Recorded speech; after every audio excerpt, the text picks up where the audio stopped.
How's it going, sir? Oh, it's going great, my man. Let me Thank see if there you go.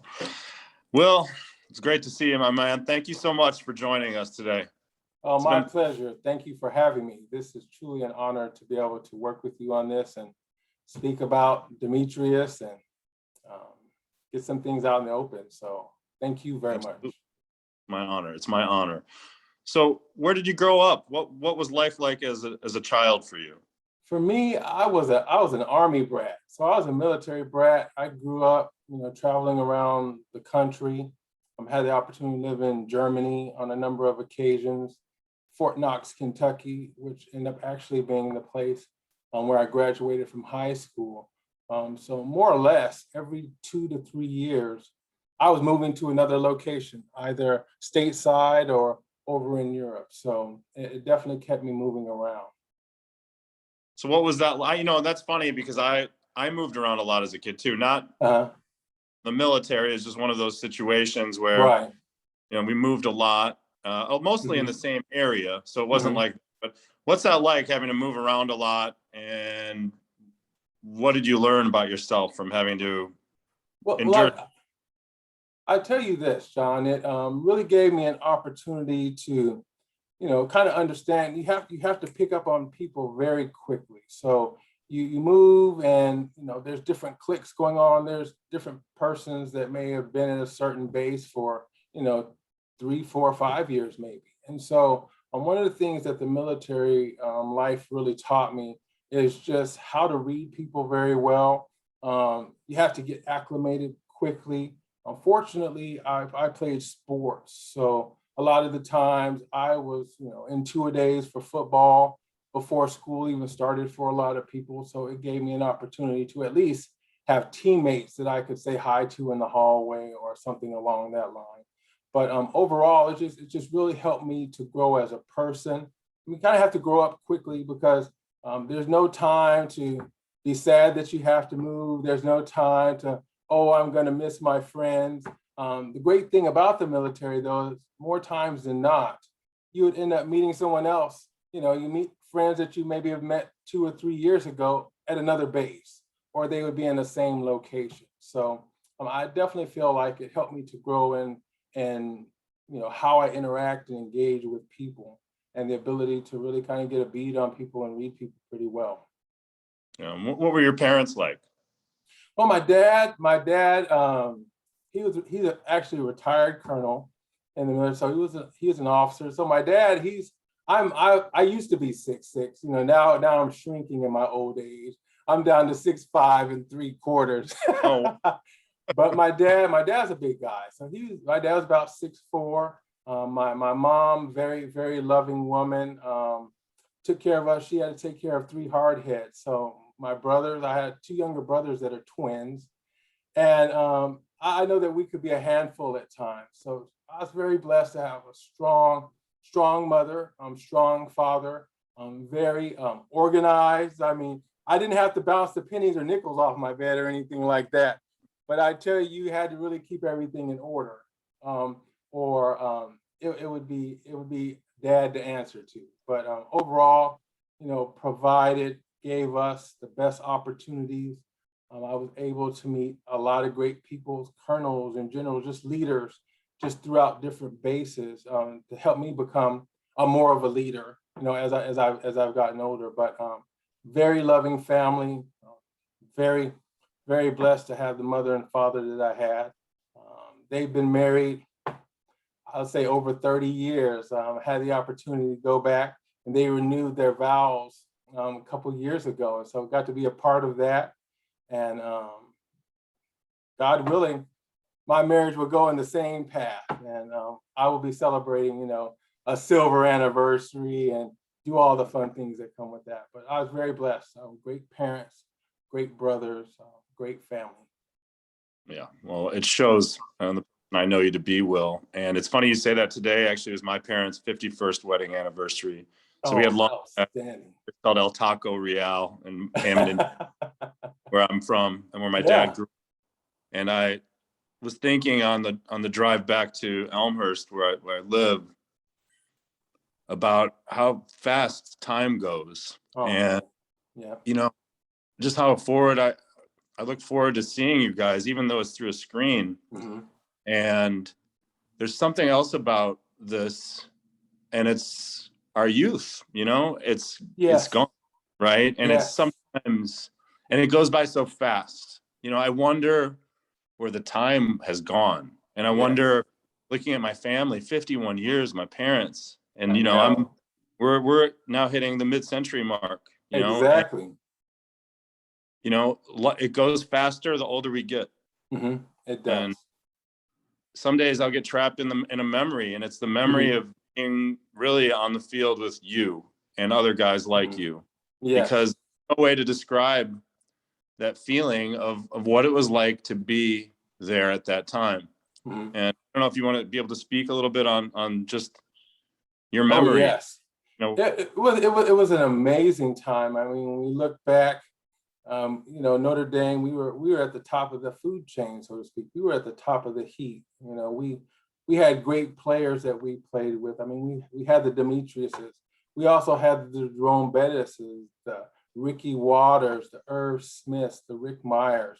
The times in the locker room, the jokes, the times of tears, and we all had to comfort one another on the times of joy when we're jumping all over one another. I mean, at the end of the day, Notre Dame, it was a blessing. It was a blessing to us, and we were given an opportunity that a lot of young men did not have, to play at one of the greatest universities, if not the greatest university in the country. And we're on national TV more than anyone. We had more exposure. So my experience there, the education side of it, you got a great balance. Those of us who were there, and like I said, we were just as much there for one another in the classroom as we were there for one another on the field. And at the end of the day, those are the memories that I have. The driving to Chicago, because we didn't have anything to do in South Bend, or you either went to Chicago or Indianapolis, trying to all pile in Adrian Jarrell's Nissan Maxima. I got a ticket, I think, that day.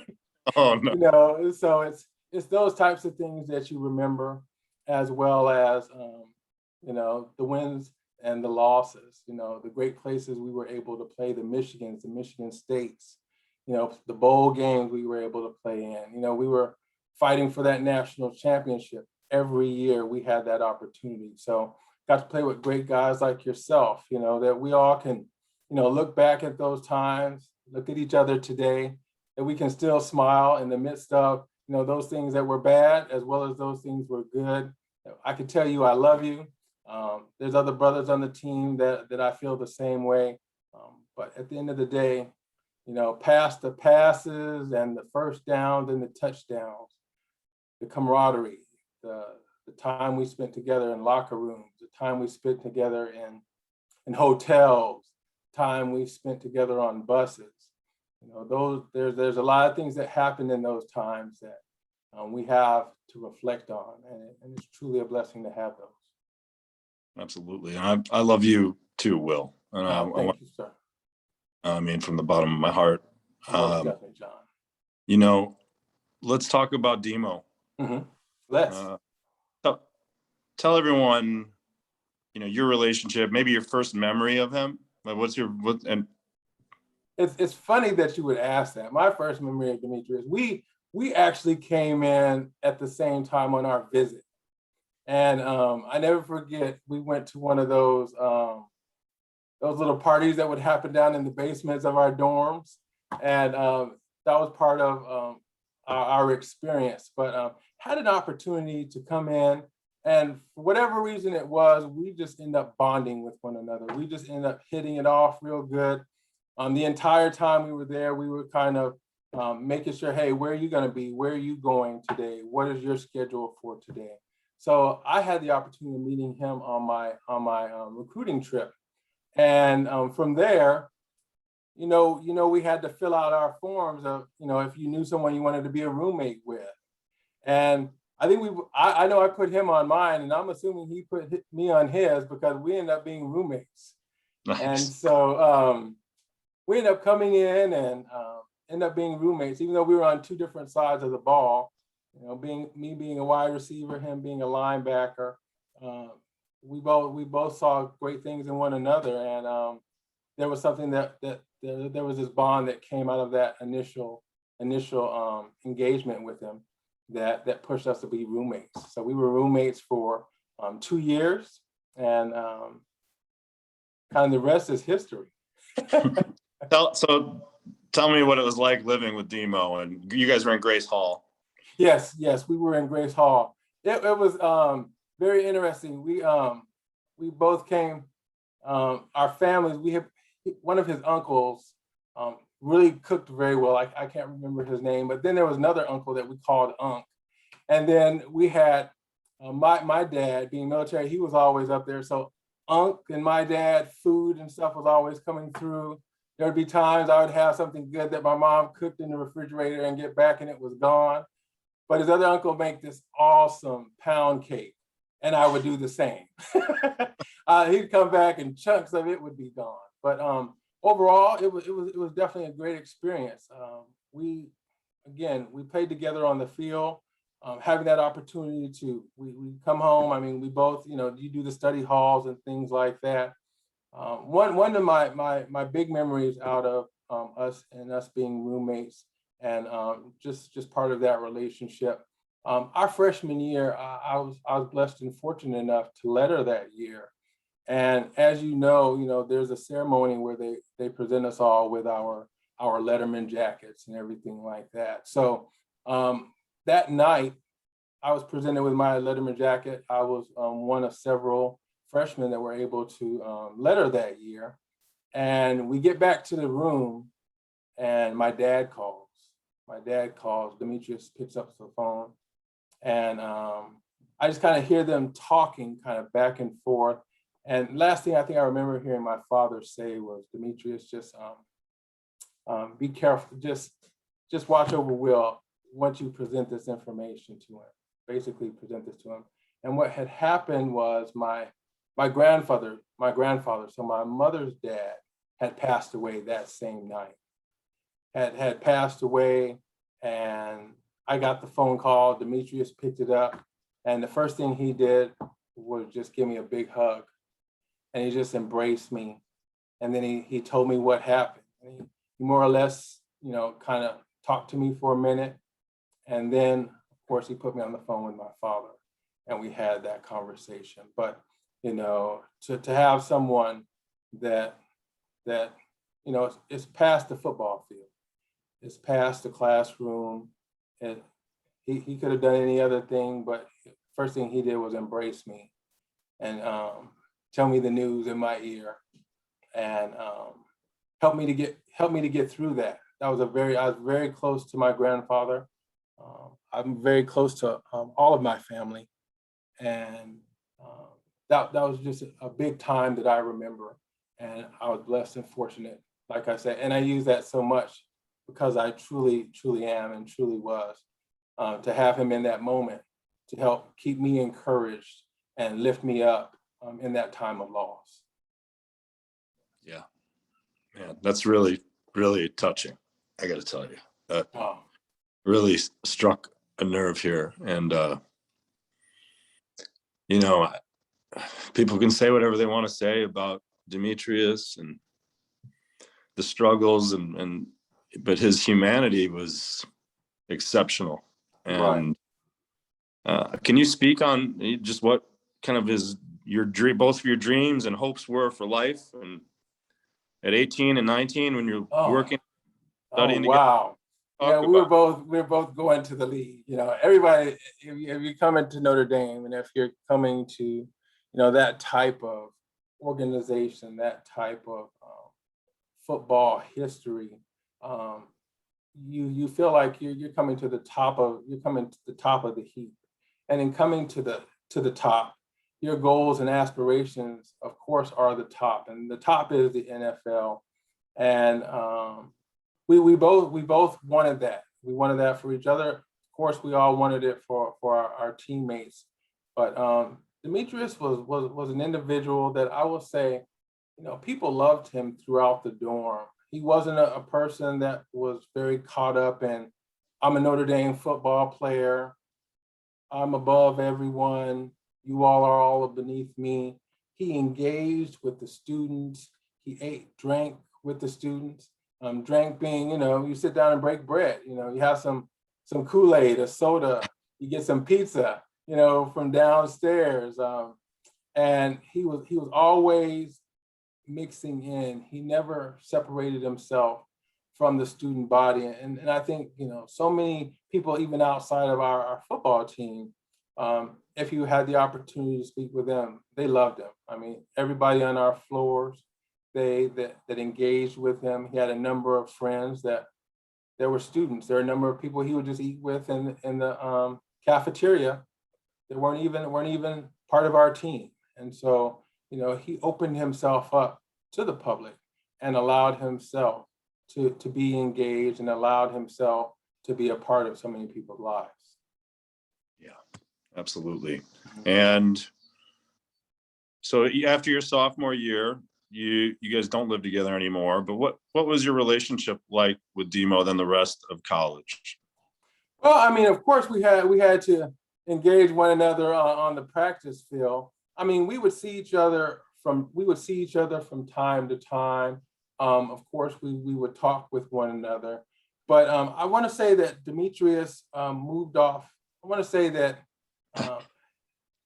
we were on two different floors, so our paths didn't cross that often outside of practice. Our majors were different, but on the other side of that, Notre Dame is not the largest campus in the world. And we would engage one another from time to time. We would see one another, call one another, talk to one another, definitely at practice, just see how what each other are doing. Our paths by that time began to change a little bit. Demetrius really started stepping up his game. I mean, he came there to play, and he did just that. He was setting himself up to be one of the captains of our defense, which was amazing. We had a lot of great players on that team. His leadership, there was more demand on that, and there was an opportunity given to him, and he took full advantage of it. I mean, he went out there, he played exceptional, he played hard, and at the end of the day, just as the stories that you told me of with your engagement with Demetrius, John, he encouraged a lot of folks. He encouraged a lot of people on that defense, and he was somebody that I believe a lot of persons looked up to, and thought, if I could just be just somewhat like that, if I could just make a play like that, then you know what, I can be great too. So he definitely exuded greatness and the desire to be great.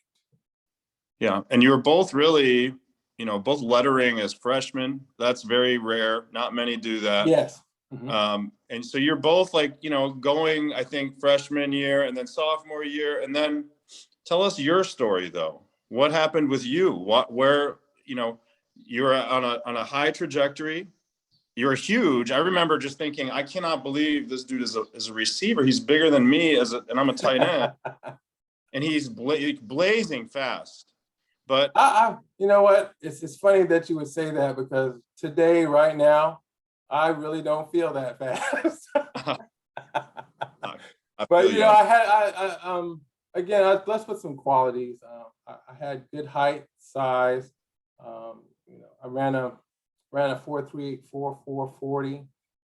And I have to say this, at that time, Notre Dame, as I said a little bit earlier, we got the cream of the crop. We got top recruits every year. I was in a, for lack of better words, a bag of really, really good receivers. We had Adrian Gerald, we had Rocket Ishmael, Lake Dawson ended up coming in, Ray Griggs. We had a lot of great players there. And if anything would happen to you, if you were injured for any amount of time or you missed a step, there was someone right there behind you, right there with you, that was just as good in other ways. Like, I always think of Ray Griggs, he could jump out the building. Ray Griggs could leap out the ceiling.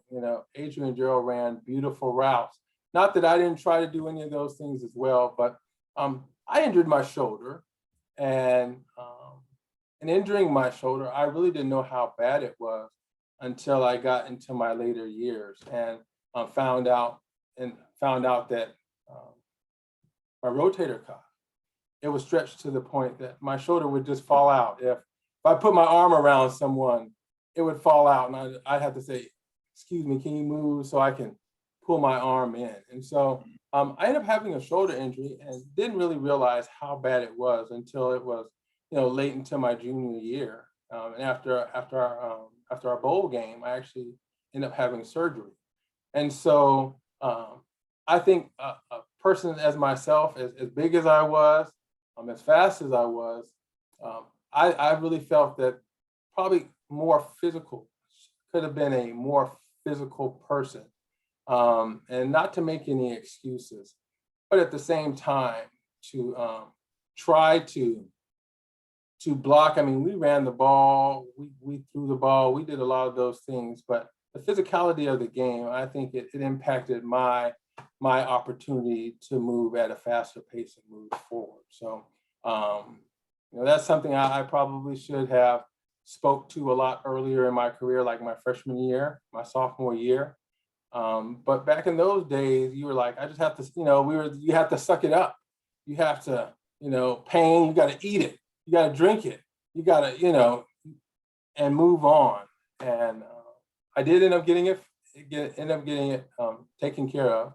And out of that, definitely became a better player.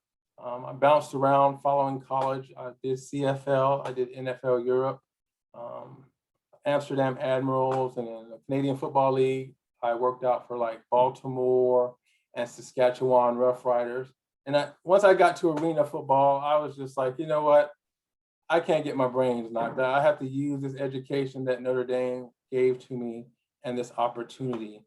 And I took that and got into working business from business. So, all right. So and thanks for being honest about your struggles and what you went through. Okay. But I want to go back to I'm curious if it was almost like not that it was awkward or anything like that, but like you and Demo, again, like roommates going in the same plane, and you're getting hurt and he's catapulting, I mean, you have to have shoulder surgery and he comes off probably his best game in college, yeah. Right? Against Florida in the Sugar Bowl. Yes.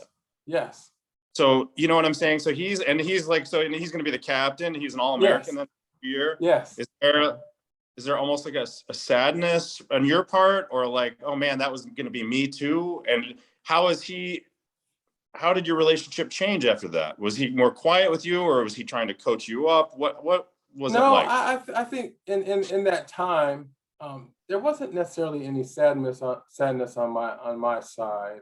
I definitely,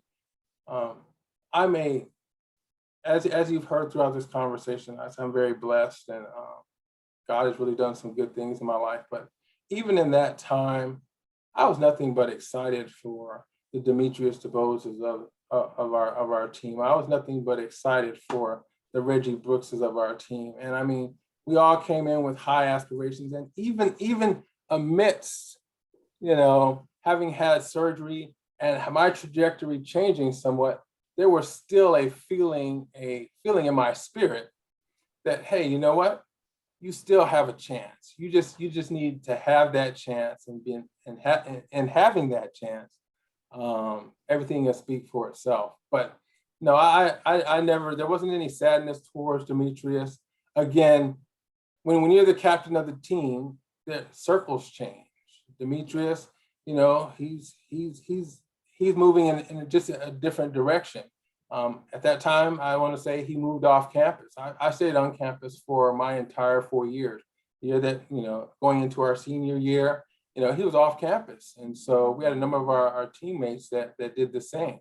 And so we were just in different places, and there was never anything that our paths crossed. We could not stop and talk to one another, that there wasn't any form of he would encourage me. There's still that encouragement there, but it was just different directions that we were headed, and it was just by the nature of the game.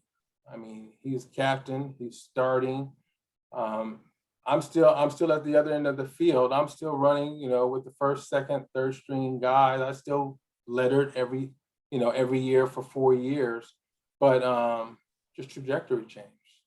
Yeah, I got you. And when was the last time you saw Demo? Our senior year.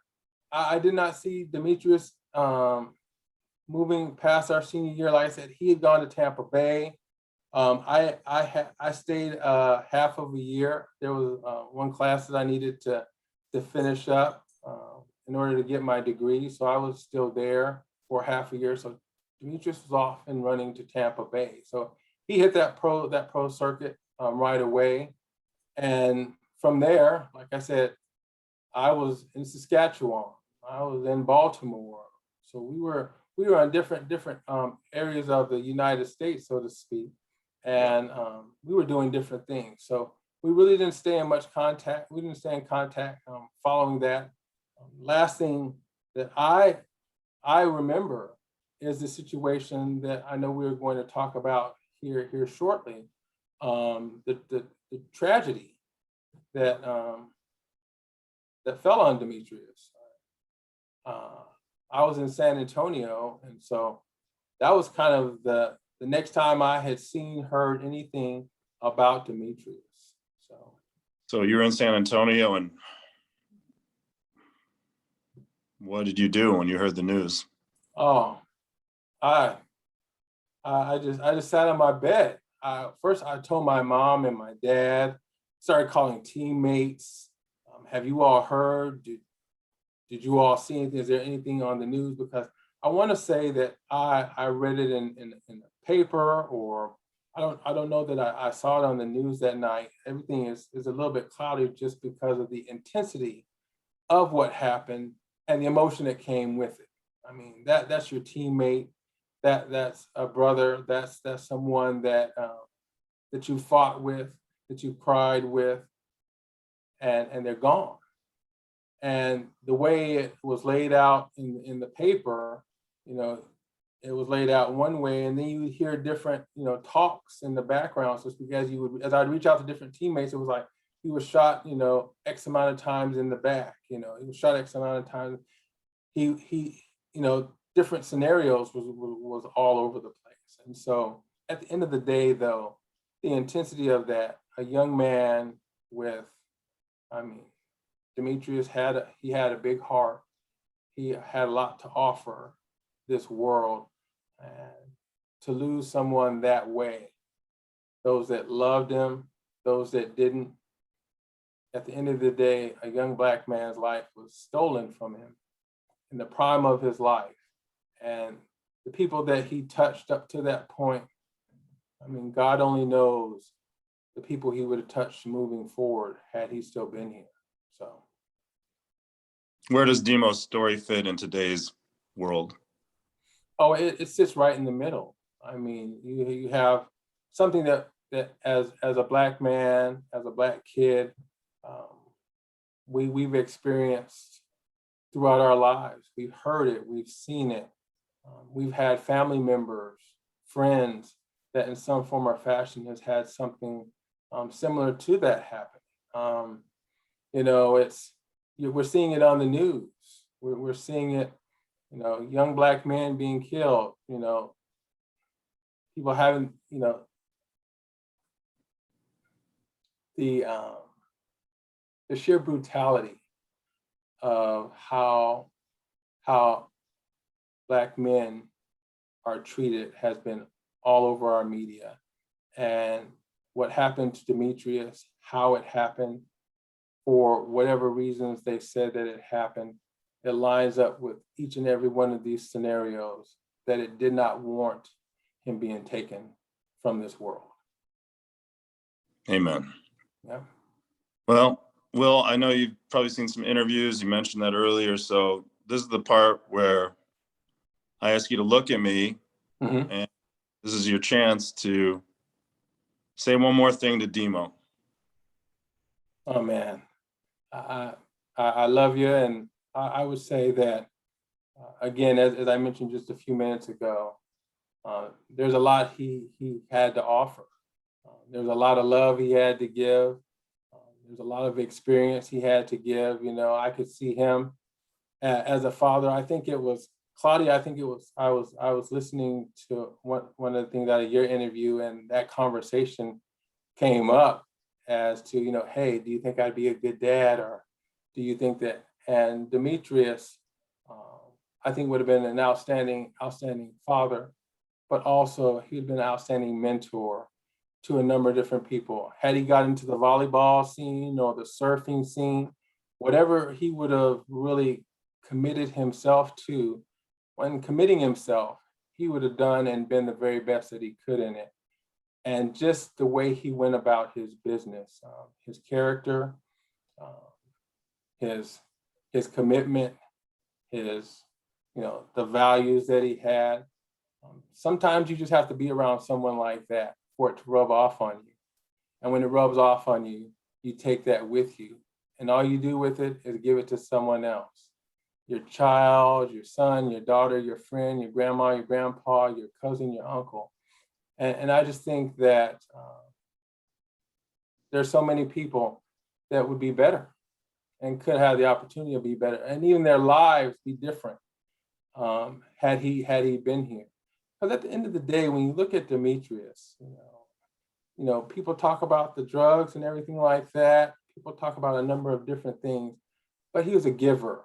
And I think even in those sad moments, even in those times, he would have taken that experience and been able to be a blessing to someone else, that someone else may not be on drugs, that someone else may not have had to go through and experience the things. Maybe it's a young athlete, maybe it's a young man, young woman that is struggling with some things. The one thing that Demetrius had no problem doing, and that was opening up his arms and hugging you, had no problem doing, giving you advice, whether you wanted to hear it or not.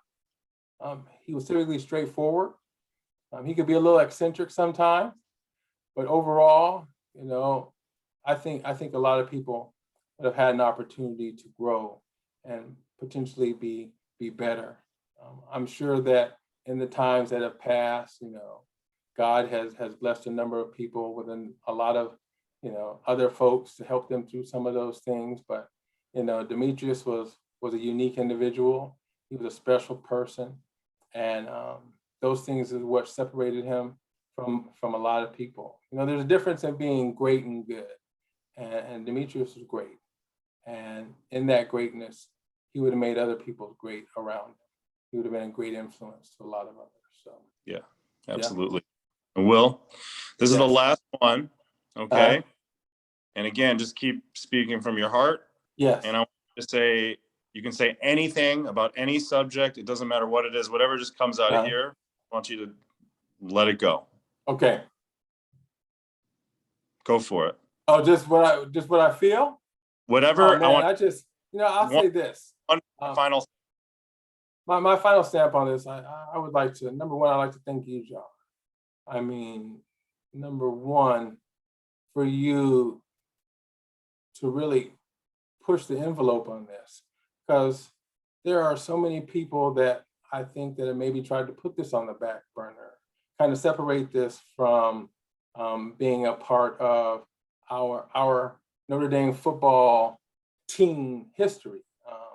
I think that you've had to break down some walls, you've had to run through some obstacles, and that's not easy at all. But it's a testament to you as a man, that your fortitude, your strength, your endurance, and your commitment to what you believe in.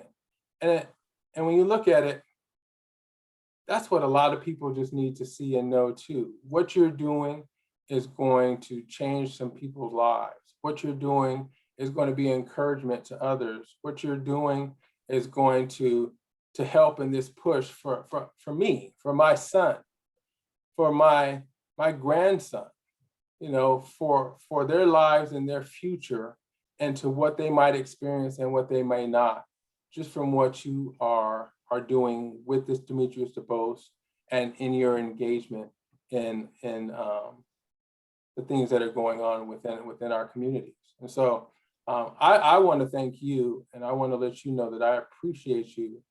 And I thank you for the changes that will come out of this.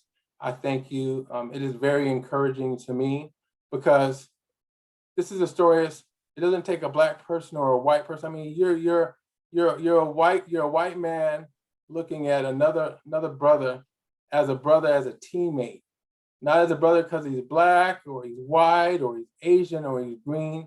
You're looking at it. It started out as, I'm looking at, this is my brother, and his life was taken from us, and I want to do something about it because it was unjust. It was not fair, and the world is a little bit less because he's not in it. And you are taking the stand, and you are being strong in it, no matter what anyone says or doesn't. It's something that you believe in. And I tell you, so many people have a lot of things they believe in, they wish for, and they want. And soon as some struggle comes in it, soon as a wall comes up, they bend and break. But that's what we're taught in football: bend, don't break, baby. You just put one foot in front of the other, and you know what? We're gonna get there. And I appreciate you, and thank you very much. And God bless Demetrius's family. Thank you all for him. And I know I haven't spoke to you all in quite some time, and I know that it is an emptiness in your hearts, but you all did a great job, and I wish you all the best. God bless you, and I love you all as well.